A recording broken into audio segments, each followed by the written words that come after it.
Seguimos en nuestro viaje por el libro de Apocalipsis. Vamos a abrir la Biblia en el capítulo 2, versículo 8. Allí está el segundo mensaje de Cristo a la iglesia que está evaluando, este Cristo que exaltado está sujetando a la iglesia a un profundo escrutinio, y es el mensaje a la iglesia de Esmirna, el que vamos a compartir en los próximos minutos con ayuda del Señor. Dice el versículo 8, escribe al ángel de la iglesia en Esmirna, el primero y el postrero, el que estuvo muerto y vivió, dice esto. Como en todas las demás cartas, se presenta el mismo patrón aquí. Cristo Jesús se presenta en primer lugar como el primero y el postrero. En las páginas del Antiguo Testamento, especialmente en el libro de Isaías, capítulo 41, verso 4, capítulo 44, versículo 6, capítulo 48, versículo 12, vemos que el Señor, Jehová, Dios poderoso de los cielos, se identifica como el primero y el postrero. Vamos a tomar uno de estos textos para leerlo. 41:4 de Isaías dice: yo Jehová soy el primero y yo mismo seré con los últimos. Él es el que llama a las generaciones desde el principio. Cuando Jesús se presenta a la iglesia de Esmirna y le dice yo soy el primero y el postrero, ¿qué es lo que está diciendo? Yo soy Dios. Yo soy el Dios de los siglos, yo soy el Dios del Antiguo Testamento, soy el Dios que está con ustedes. Pero mucho más, Jesucristo se presenta en segundo lugar como el que estuvo muerto y vivió. Y este gran mensaje es un bálsamo para el dolor que estaba pasando la iglesia de Esmirna, ya lo vamos a ver en unos minutos. ¿Por qué? Porque Jesucristo se presenta como un Dios cercano. Es un Dios que se hizo hombre, pero que vino a rescatar a la humanidad y murió a causa de nuestra maldad, a causa de nuestro pecado, y vino y pagó en la vergonzosa cruz la culpa, la carga que había, y anulando el acta que nos era contrario. Por su justicia, todo aquel que cree en Él es justificado, es hecho hijo de Dios por el puro afecto de la voluntad suya. Es decir, es un Dios que podía estar en otro lado.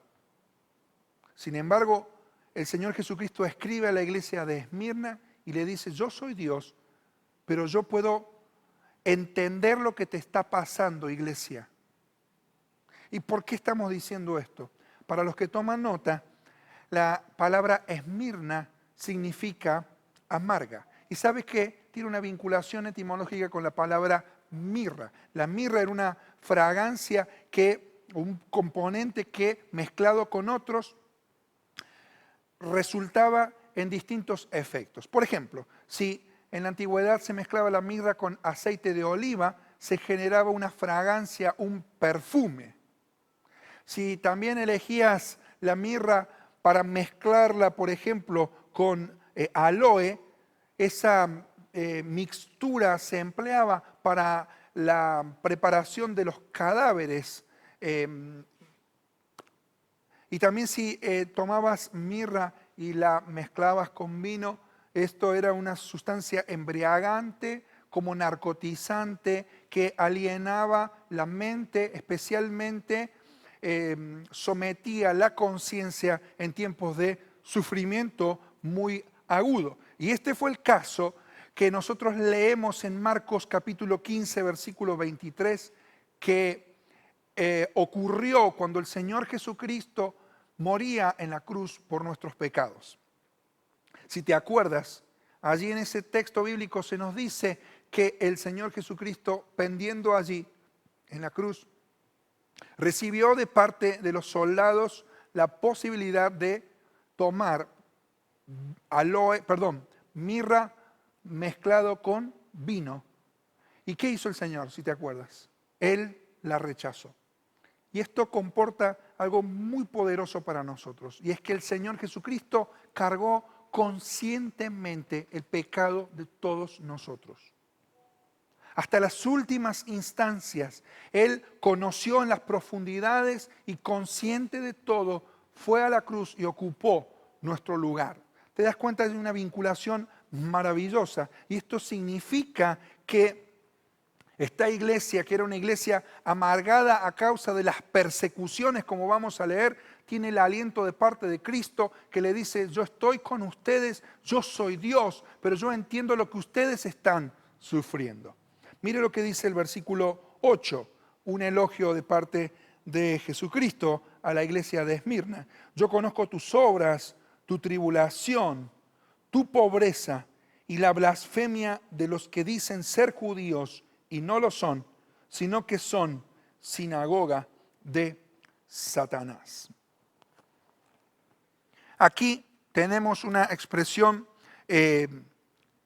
valiosa de parte de Jesús hacia la iglesia. Es una iglesia que se movía, es una iglesia que en medio de su movimiento tenía tribulación, es una iglesia que se consideraba pobre. Mire lo que dice allí el versículo 9, y acá voy a hacer un pequeño paréntesis. Ellos estaban pensando que eran pobres, pero en realidad ellos eran ricos. Cuando abres la Biblia en Apocalipsis capítulo 3, versículo 17, vamos a encontrar que una iglesia llamada la iglesia de la Odisea tenía un pensamiento contrario. Mira lo que dice allí. Tú dices, yo soy rico, me he enriquecido y de nada tengo necesidad. Pero no sabes que eres desventurado, miserable, pobre, ciego y estás desnudo. La iglesia de la Odisea pensaba que era rica. ¿Qué diferencia con la iglesia de Esmirna? Ellos pensaban que eran pobres, pero rigor de verdad, ellos eran ricos, eran ricos, eran ricos. Cuando uno desarrolla fe, desarrolla riqueza espiritual. Cuando uno en medio de la persecución desarrolla fe, desarrolla riqueza. Ellos estaban atribulados, tenían la presión de la piedra del molino que muele el trigo o exprime el zumo de la uva. Bajo esa presión de muerte ellos estaban y ellos habían perdido lo indispensable de la vida. Lo que impulsa, dice el texto bíblico en su palabra original, cuando dice la palabra pobre, lo que impulsa a la mendicidad absoluta. Ellos estaban pasando un tiempo de profunda persecución, de gran tribulación.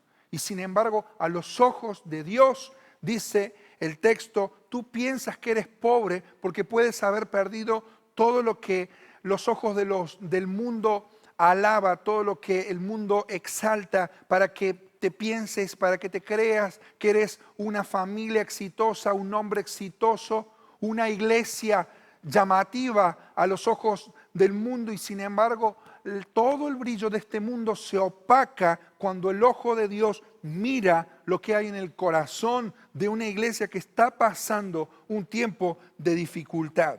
Quiero decir que la persecución estaba apresando, aprisionando a la iglesia de Esmirna. Y esto implica mirra, la fragancia que se libera por el destrozo de la persecución. ¿Qué quiere decir esto? Que la persecución lo que consigue es enriquecer a la iglesia. Como dijo un pastor, si usted nunca se encontró de frente con Satanás y posiblemente esté yendo en el mismo camino que él. Juan Crisóstomo decía una frase en latín que a mí, después de leerla hace más de 20 años, me quedó y la sigo recordando permanentemente. Él decía, sangrum Christianum, semen Christianomum. Esta palabra en latín significa la sangre de los cristianos, es la semilla del cristianismo. Esta iglesia estaba sufriendo el oprobio también a causa de las blasfemias, las calumnias, y dice el Señor, yo conozco eso. Y esto implica la palabra profunda, yo lo sé, yo sé por lo que estás pasando, yo conozco todo, yo siento lo que estás sintiendo. Y aunque piensas que no tienes nada, me tienes a mí, tú eres una iglesia rica Esmirna. Dice el texto bíblico más. Ante toda esta situación de persecución, de calumnias, etcétera, de que ellos habían sido incluso oprimidos por algunos que se decían ser creyentes y en realidad eran apóstatas, no eran otra cosa que sinagoga de Satanás, el Señor les dice, sin nada malo que decir de la iglesia, como si también le pasó a la iglesia de Filadelfia, no temas, no temas. Qué importante para nosotros, amados del Señor, que entendamos que a lo largo de su historia, la aparente verdad paradójica ha sido que cuanto más se ha perseguido a la iglesia, tanto mayor ha sido su pureza y su fuerza. Las Escrituras vinculan la persecución con la fortaleza espiritual. Por ejemplo, Santiago en el capítulo 1, versículos 2 al 4 dice, hermanos míos, tened por sumo gozo cuando os halléis en diversas pruebas, sabiendo que la prueba de vuestra fe produce paciencia, mas tenga la paciencia su obra completa para que seáis perfectos y cabales sin que os falte cosa alguna. Pedro alentó a los cristianos que sufrían también con la verdad de que después de que hayáis padecido un poco de tiempo, Dios mismo los perfeccione, afirme, fortalezca y establezca. Ahí tenemos 4 sostenes de Dios, 4 sostenes de Dios en medio de la persecución. Es decir, que las bendiciones cristianas más puras son las que se fraguan ¿en dónde?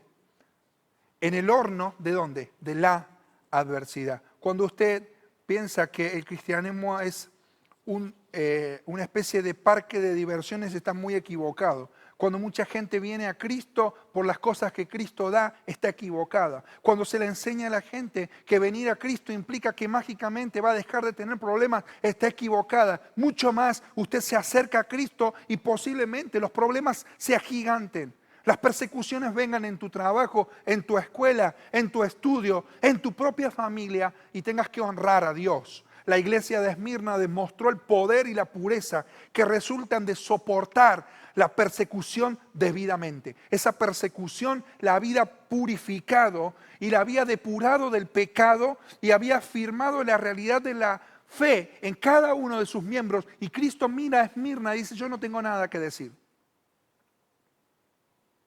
Y aunque aquellos sufrieron privaciones físicas, sufrieron pobreza, los cristianos de Esmirna se aferraron a sus inmensurables riquezas espirituales.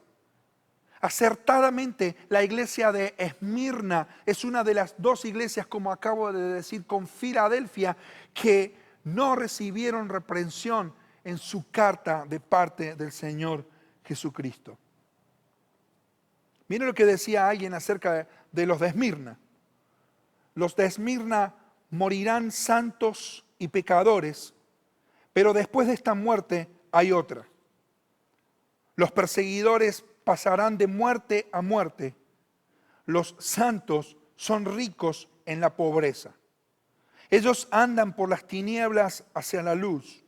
Ellos viven más allá de la muerte. Esta iglesia perseguida recibe una palabra de aliento del Señor, que le dice, yo conozco tu pobreza porque sabes que yo la he compartido a tu pobreza. Conozco tu riqueza porque yo te la he dado. Soy yo tu riqueza, pero también conozco tu pobreza. No temas en nada. Y cuando el Señor promete que en medio de la persecución no venga el temor, no promete sacar a la iglesia, sacar al creyente de los momentos de profunda dificultad. No hay promesas para escape del sufrimiento. Lo que promete el Señor es que en medio de la dificultad nuestra fe va a crecer, nuestra fe va a desarrollarse, nuestra fe se va a enriquecer. Como decía Santiago 2:5, manda a los hombres a que sean ricos en la fe, Pablo tiene el mismo concepto en 2 Corintios capítulo 6, versículo 10, que a través de toda su pobreza él estaba enriqueciendo a muchos. Y hablando de Cristo dice que él con su riqueza, dejándola allí y tomando pobreza, con su pobreza vino a enriquecernos a todos nosotros. ¿Qué quiero decir con esto? Quiero decir que en medio de la dificultad, nuestra fe puede desarrollarse. En medio de la persecución ideológica que estamos pasando, de la persecución literal que muchos están padeciendo en el mundo, ¿sabes qué? La iglesia cuantitativamente nunca antes ha sido más perseguida que en la actualidad. Nunca antes han muerto más cristianos que a esta misma hora en toda la historia del cristianismo. Es tiempo de entender de que nosotros no tenemos un viaje placentero hacia el cielo, hermanos.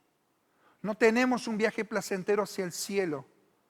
Quítese de su mente el pensamiento de que el cristianismo es un ticket a un viaje de diversiones.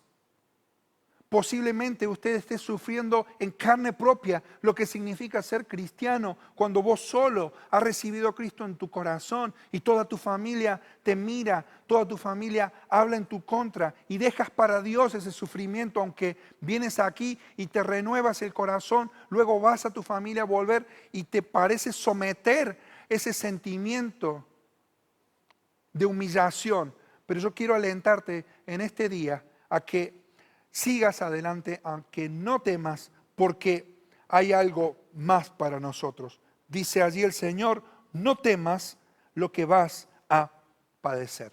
El temor echa fuera el amor. 1 Juan 4. Pero el amor echa fuera el temor. Cuando yo no temo, soy consciente del amor de Dios, de ese amor que en medio de mi dificultad, de nuestra dificultad, ese Dios está presente, pero ese Dios también es un Dios que siente, porque es el primero y el postrero, pero es el que vive, porque estuvo muerto. Él entendió todas las cosas, Él entiende todas las cosas, Él está presente y Él nos sostiene con su brazo poderoso, su brazo de victoria. Satanás es periférico, Él siempre va a buscar el centro, Él siempre va a buscar oprimir a los creyentes. Satanás siempre ha sembrado cizaña en medio de los campos llenos de trigo. Y si usted y el diablo nunca se han chocado de frente, como decía recién, es porque usted y el diablo andan de la mano por el mismo camino. Pero un creyente que ha marcado un antes y un después en su vida, es un creyente que lucha espiritualmente cada día incluso más con la presión de sostenerse en pie en medio de un sistema que está postrando a miles y a miles. El Señor promete en esta carta, no temas lo que vas a padecer. ¿Vas a padecer? Y probablemente sí. Pero la promesa del Señor es que más allá de los sufrimientos a través de los cuales vamos a ser probados, los de Esmirna fueron incluso llevados a la cárcel y tuvieron tribulación por 10 días, dice el texto bíblico. Probablemente esto es un periodo corto. Se estima que cuando a los gladiadores los mandaban al circo, los tenían durante 10 días. Y quien podía sobrevivir 10 días a las luchas con las fieras, bajo el peso también de la debilitación a causa de la inanición, porque no les daban alimento. Quienes pasaban luego de 10 días luchando en esas condiciones infrahumanas contra bestias salvajes y hambrientas podían ser liberados. Es un poco de tiempo corto, pero es una presión intensa. Vas a pasar tal vez eso, pero dice el Señor, no temas. Sé fiel, dice el texto bíblico, hasta la muerte. Y yo te daré la corona de la vida. Sé fiel hasta la muerte. Mire, mi hermano, la Biblia es clara con respecto a la salvación.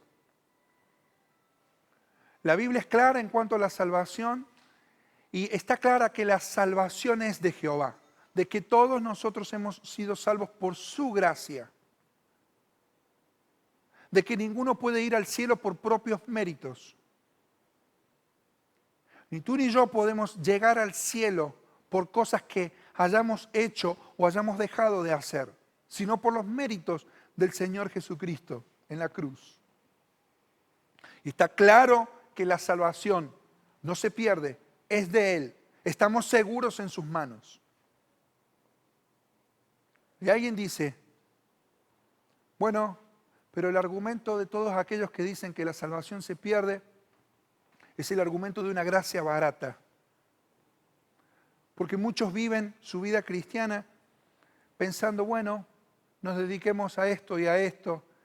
Y hay ciertas licencias que nos podemos tomar porque total, Dios siempre perdona, porque total, mi salvación en Cristo está segura, no depende de mí, de lo que yo haga o deje de hacer. Ten mucho cuidado con ese pensamiento.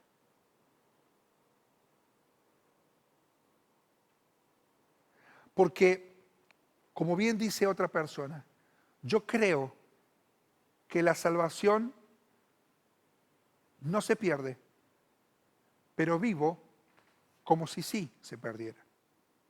Es decir, en todo esto percibimos una ausencia de temor de Dios. Percibimos que hay muchos cristianos que están pasando su vida como si nada aconteciera. Y quiero alentarnos ahora a que tengamos presente de que nuestra fidelidad debe ser cumplida. Nuestra fidelidad es prometida, pero solamente al final de nuestra historia se va a concretar, se va a comprobar si lo que realmente prometimos de serle fiel al Señor Jesucristo fue una realidad en nuestras vidas o no. Dice el texto bíblico, sé fiel hasta la muerte. Yo me preguntaba, ¿hasta dónde iría yo en mi relación con el Señor Jesucristo? ¿Hasta cuándo vos soportarías el peso y la presión de ser un cristiano o una cristiana? Y veo por ahí expresiones de cristianos tan flojos en medio de estos tiempos. Son como un flan. Y quisiera hoy recordar a aquellos que sí están viviendo la vida cristiana en toda su intensidad como una lucha profunda, que el Señor una vez más te dice, sé fiel hasta la muerte, porque yo tengo una corona para darte. Te voy a dar la corona de la vida. Y el vencedor, dice el versículo 11, no sufrirá daño de la segunda muerte. ¿Qué es esto? Que la iglesia promete, recibe la promesa de parte de Dios. Que si aún teniendo que morir por causa de Cristo, la segunda muerte no hará presa de ella. Porque los que nacieron 2 veces morirán una vez. Pero los que han nacido una vez morirán 2 veces. Si usted está aquí y no ha nacido espiritualmente en Cristo, usted no tiene una nueva vida en Cristo, va a morir 2 veces. Y probablemente de acá a un tiempo lo pongan adentro de un ataúd y lo lleven al cementerio. Pero después ocurre la muerte segunda, la paga eterna en el infierno. Pero si usted ha nacido 2 veces, si vos has creído en el Señor Jesucristo como tu único y tu suficiente Salvador, bueno, probablemente mueras si el Señor no viene a buscarnos antes en lo que va a venir Apocalipsis capítulos 4 en adelante. Y nunca más vas a morir, porque todo aquel que cree en Él, dice la Biblia, tiene, ¿qué cosa? Vida eterna. Menciono 2 o 3 temas más como puntos de análisis para nosotros acerca de esta iglesia que significa amarga. Una iglesia que estaba despidiendo la fragancia de Cristo, liberando el fruto de lo que es la paciencia de Cristo por el destrozo de la persecución. Y digo que la adversidad externa de una iglesia no es prueba de su pobreza o debilidad, porque no siempre una iglesia opulenta es una iglesia rica, ¿me entiendes? Me encanta que seamos gente sencilla, porque así era Jesús. El bienestar de los miembros no suele contribuir a la riqueza de la iglesia. Usted puede tener un muy buen pasar, pero si usted no es consciente del lugar que Dios le dio, los dones, los recursos que Dios le dio, usted no está contribuyendo a la riqueza espiritual de la iglesia. Un grupo de creyentes que luchan con la pobreza forman muchas veces una iglesia verdaderamente próspera y rica. Y sabe, como decía el pastor William Barclay, ya con el Señor, en esta vida puede ser que la lealtad del cristiano le traiga una corona de espinas, pero en la vida por venir le reportará la corona de la vida. Así que quiero alentarte, amigo mío, hermana, hermano, a que nos fortalezcamos en el Señor, a que seamos ricos en la fe. Aunque pasemos tiempos de privaciones y se nos vengan meses muy críticos en nuestra nación, los ajustes económicos van a hacer estragos en muchas familias. Aunque muchos de nosotros seamos privados de muchas cosas, es el momento justo para decirle al Señor: Señor, nos vamos a mantener de pie cuando todo se caiga a nuestro alrededor. Y queremos serte fiel, Señor, no solamente cantando, sino demostrando con amor y con sinceridad que en la risa o en el llanto, no solamente con nuestro canto, podremos serte fieles. Así que, iglesia, sé fiel hasta la muerte y yo te daré la corona de la vida. Que Dios te bendiga.